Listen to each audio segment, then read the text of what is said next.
Hello students, welcome again. Today we discuss about the modern periodic table. Previously we just discussing about the Mendeleev periodic table. उसके कुछ drawbacks हमने किए थे, कुछ significances हमने किए थे. ड्रॉबैक्स में हमने डिस्कस किया था कि वहाँ पर कुछ डाउटफुल एटॉमिक वेट होता है, कुछ ऐसे एलिमेंट्स की डिस्कवरी है जो लेटर होती है तो उसके लिए प्रॉपर स्पेस होता है.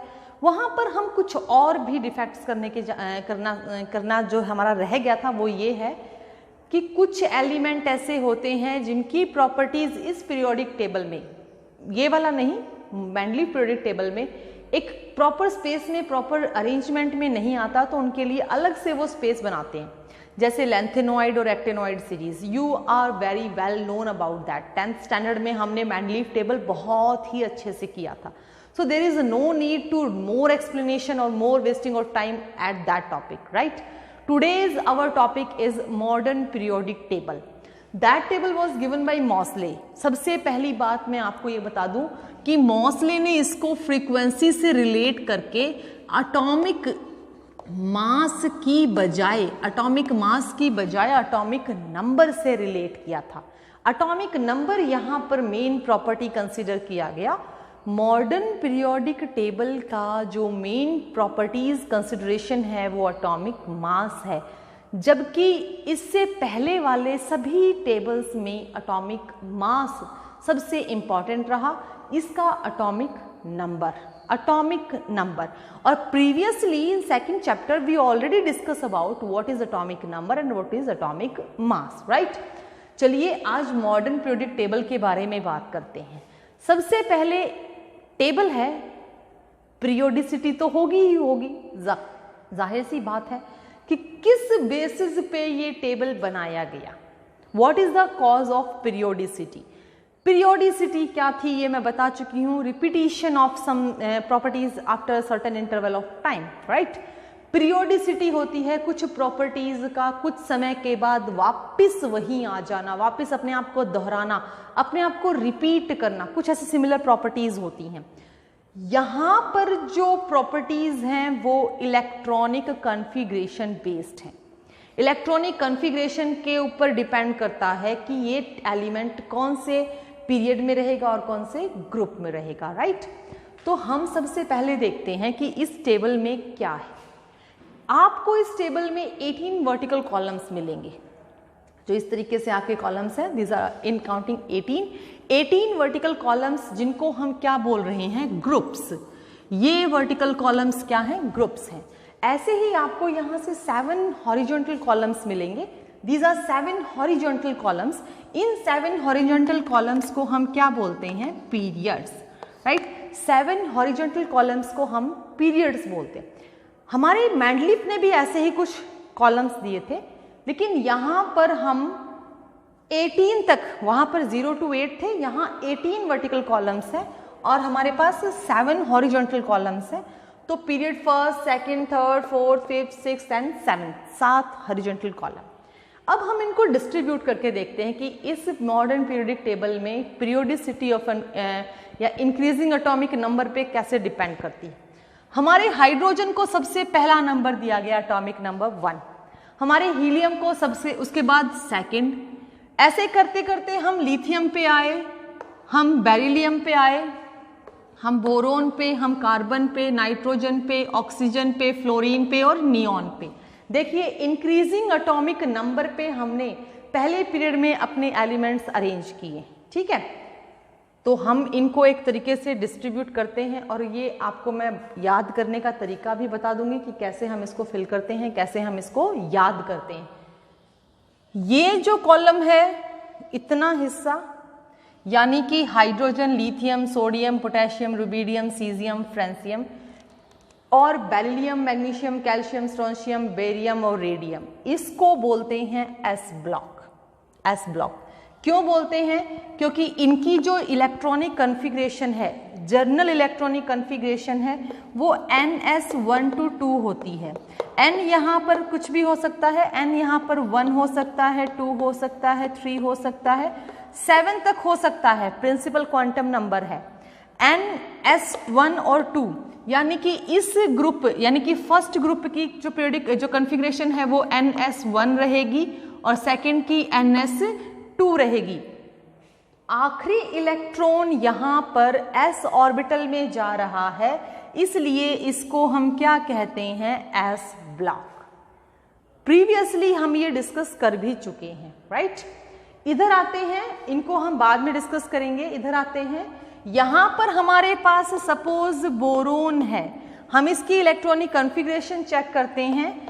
1s2 2s2 2p 2p6, तो 5 से ज्यादा हो गया, 2p1।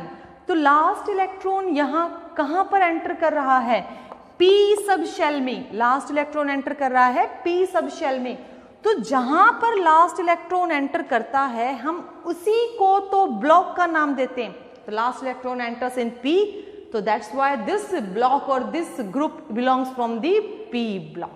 इलेक्ट्रॉनिक कॉन्फ़िगरेशन के बेसिस पे ही मॉडर्न पीरियोडिक टेबल अरेंज किया गया है। अगर बोरोन की कॉन्फ़िगरेशन np1 है, तो ये np2, ये np3, ये np4, ये np5 और ये np6 हो जाएंगे। This column, this 18th group is of noble gases. Noble gases की कॉन्फ़िगरेशन क्या रहेगी, इनके यहाँ पर कॉन्फ़िगरेशन यहाँ पर क्या रहती है इनकी, फुलफिल्ड। और मैंने आपको बताया है फुलफिल्ड कॉन्फ़िगरेशन वाले एलिमेंट क्या रहते हैं, स्टेबल। बेटा इनकी प्रॉपर्टीज हम इंडिविजुअली करेंगे कि एस ब्लॉक के जो एलिमेंट हैं हम उनको कैसे पहचानते हैं या उनकी कौन सी जनरल प्रॉपर्टीज हैं।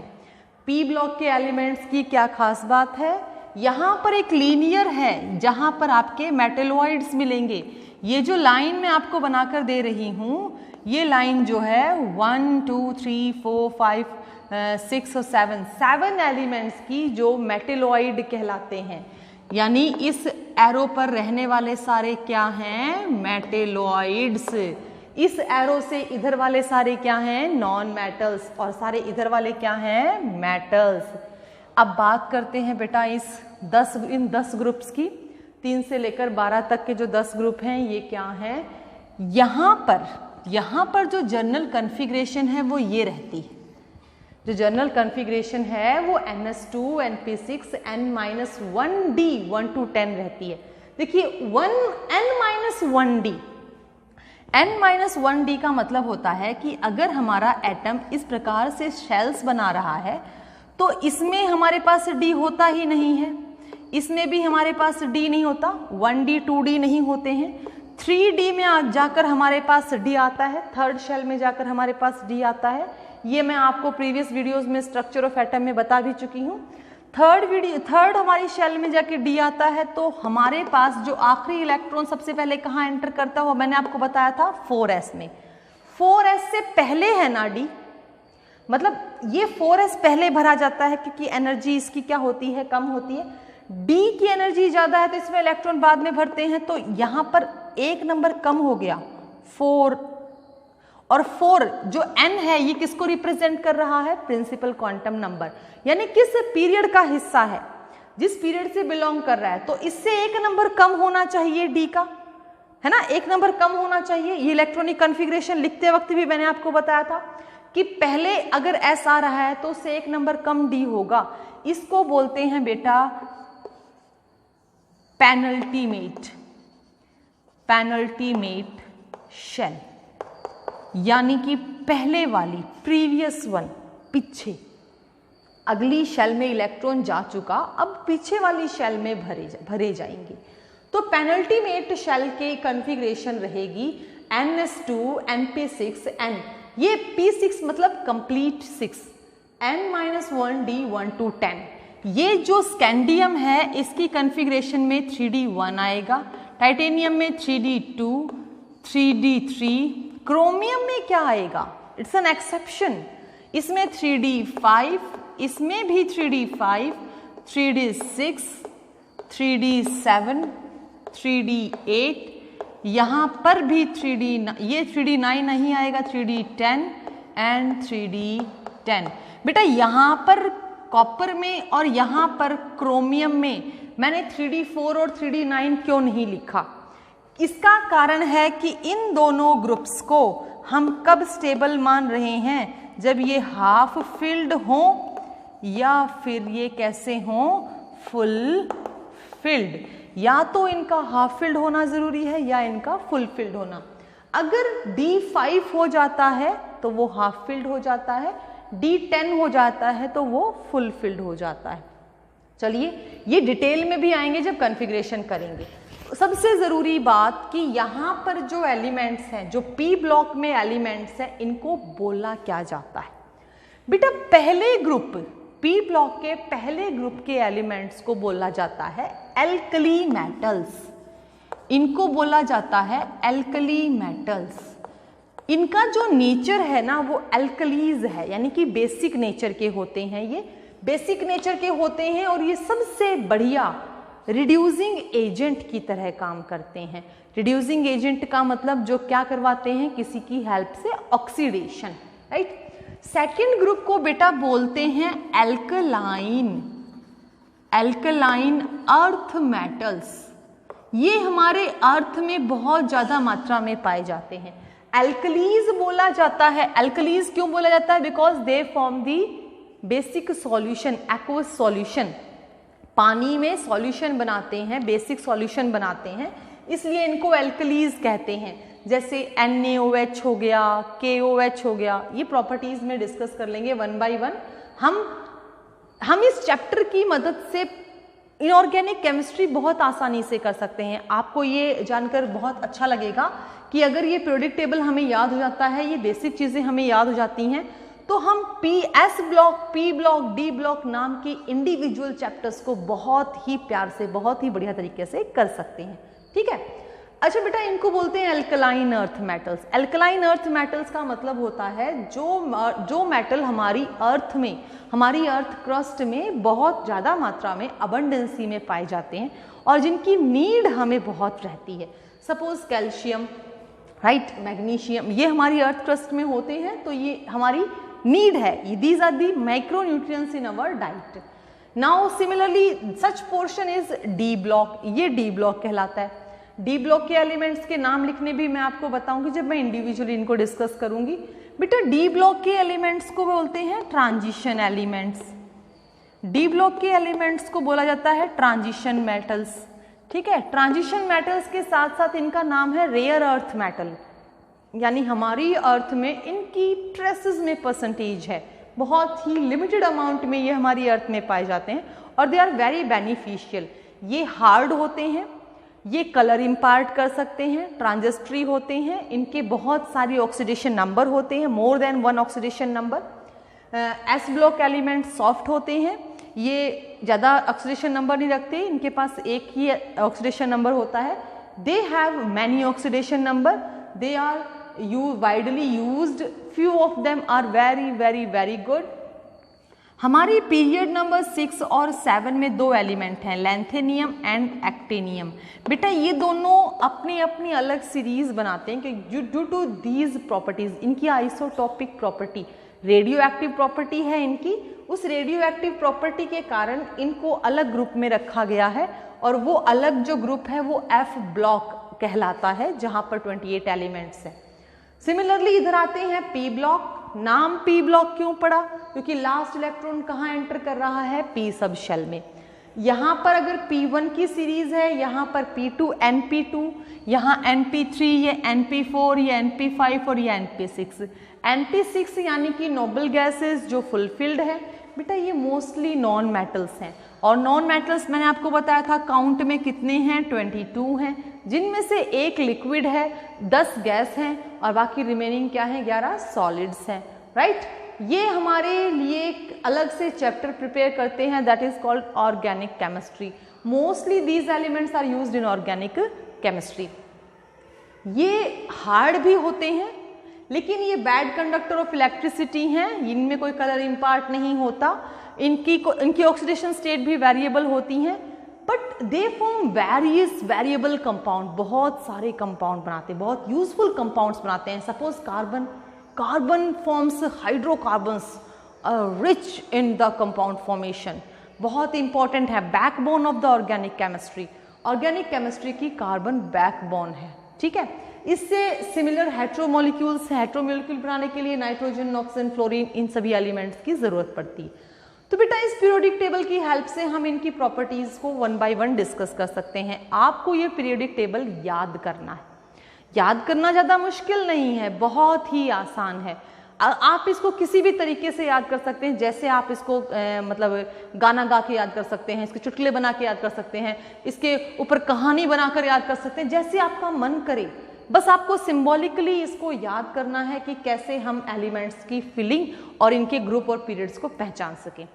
वन मोर थिंग, एक बहुत ज़रूरी बात, मैंने आपको किसी एलिमेंट की कॉन्फ़िगरेशन से पीरियड, ग्रुप, ब्लॉक ये फाइंड आउट करना सिखा रखा है, तो वो हमें यहाँ पर भी हेल्प करेगा। सपोज मैं आपको कोई एलिमेंट, मुझे ये पीरियोडिक टेबल लर्न है, तो मैं आपको कोई भी एक एलिमेंट उठाकर दे देती हूँ, तो आपसे पूछ लिया जाता है कि ये उसका एटॉमिक नंबर है, now write down the group, period and block from which it belong. ये कहाँ से बिलोंग करता है, इसकी कॉन्फ़िगरेशन क्या है, इसकी कॉन्फ़िगरेशन लिखिए, इसको आयन में कन्वर्ट कीजिए। तो उसके लिए आपको ये पीरियोडिक टेबल लर्न होना ही चाहिए, बहुत हेल्पफुल है। चलिए एक बार देखते हैं। मैंने थोड़ी सी कोशिश की है इसको अपने तरीके से याद करने की और याद करवाने की बच्चों को, ताकि अच्छे से याद हो जाए। हो सकता है भाई मेरी मिस्टेक भी रहे, लेकिन आप लोगों को जैसे सुटेबल लगता है आप लोग कर सकते हैं। यहाँ पर आते हैं, ये हाइड्रोजन है, सिंबल H है, ये लिथियम है, सिंबल Li है, ये सोडियम है, सिंबल Na है, पोटेशियम है, रुबिडियम है, सीजियम है, फ्रेंशियम है। लेकिन काफ़ी बच्चों को ये ऐसे याद नहीं होते, उनको बड़ा अटपटा सा लगता है, लिथियम, सोडियम, पोटेशियम, रुबिडियम। ऐसे नहीं करना, तो ऐसे करो, हलीना की रब से फरियाद, राइट, हलीना की रब से फरियाद। किसी और ने बनाया होगा, मुझे नहीं आता था, कंपोज किया था, तो मैंने भी सीख लिया, तुम भी सीख जाओगे, कौन सी बड़ी बात है। Beryllium, magnesium, calcium, strontium, barium, radium, बड़े बड़े ईएम वाले नाम हैं। बेटा मांगे कार, सेंट्रो, बाप राजी, है ना। कोई बेटा अपने पिताजी को बोल रहा है मेरे को सेंट्रो कार दे दो, तो ऐसे तो हम याद कर ही सकते हैं, बहुत आसान है, हमें सिंबल्स याद हो जाएंगे तो नाम भी याद हो जाएंगे, नाम याद हो जाएंगे तो ग्रुप याद हो जाएंगे, ग्रुप याद हो गए तो पीरियड याद हो जाएंगे। बहुत ही सिंपल है। Beryllium, magnesium, calcium, strontium, barium, radium. बेटा मांगे कार, सेंट्रो, बाप राजी, है ना, हो गया ना सिंबल याद, बस दैट्स इट। सिंबल याद तो सीक्वेंस, सीक्वेंस याद तो पीरियड याद। Very good. आते हैं इधर, बैंगन, आलू, गाजर, इन थैला। यहाँ वाले एलिमेंट्स के नामकरण मैं सिखाऊंगी, डोंट वरी। बैंगन, आलू, गाजर, इन थैला, ठीक है। अब boron, aluminium, gallium, indium, thallium, नाम बड़े डरावने हैं, डर लग जाता है देख के बच्चों को कि भी कैसे याद करेंगे, हाँ इतना बड़ा पीरियोडिक टेबल हमें कहाँ याद होता है। ये तो आपको 10th स्टैंडर्ड में याद हो जाना चाहिए, 9th स्टैंडर्ड में याद हो जाना चाहिए, 11th में तो पता नहीं हम क्या क्या ढूंढ निकाले। नहीं, कहे शिव जी सुने पार्वती, शिव जी कह रहे हैं और पार्वती जी सुन रही हैं, तो कहे शिव जी सुने Parvati. Carbon, silicon, germanium, tin, lead, है ना, सिंबल याद रखने हैं। तो यहां पर आते हैं, ये nitrogen, phosphorus, arsenic, antimony, bismuth, आप कुछ भी बोल सकते हो आप इसको। नेपाल, पाकिस्तान, असरानी, सब भिखारी हैं, नहीं, नेपाल, पाकिस्तान, ऑस्ट्रेलिया, और क्या बोलोगे आप इसको, हैं, टिन है, कुछ भी बोल सकते हो भाई। नाना पाटेकर, असरानी, सब बिहारी, जो भी आपको ठीक लगे, जैसे भी आपको करना हो। ऑरेंज से सस्ते tomato, potato, oxygen, sulphur, selenium, tellurium, polonium. फिर कल बाहर आई आंटी, फिर कल बाहर आई aunty. Fluorine, chlorine, bromine, iodine, astatine. Symbol तो याद करने हैं, सिंबल याद हो गए तो याद हो जाएगा ना। बाहर आई आंटी, आंटी, एस्टेटाइन, एस्टेटाइन कौन से पीरियड से है भाई, भाग के देखो, 6th पीरियड से। एक बार पीरियड याद हो गए, एटॉमिक नंबर याद हो गया, तो ब्लॉक पहचानना और ग्रुप पहचानना कौन सी बड़ी बात है ना। हाँ, हरभजन, नेहरा, आग्रकर। अब इस जनरेशन को तो ये नाम नहीं पता होंगे भैया, ये हमारे बहुत अच्छे बढ़िया क्रिकेटर्स थे जो पहले हमारी इंडियन टीम के लिए खेला करते। हरभजन, नेहरा, आग्रकर, 0 रन पर आउट, है ना। हरभजन नेहरा अग्रकर 0 रन पर आउट। तो हमें ये नोबल गैसेस के सिंबल्स भी याद हो गए। तो इन सिंबल्स की मदद से हम एक बार तो इनसे रूबरू हो सकते हैं कि भाई एस ब्लॉक और पी ब्लॉक है, ये एलिमेंट है, और हम इनको इस तरीके से ड्रॉन कर सकते हैं।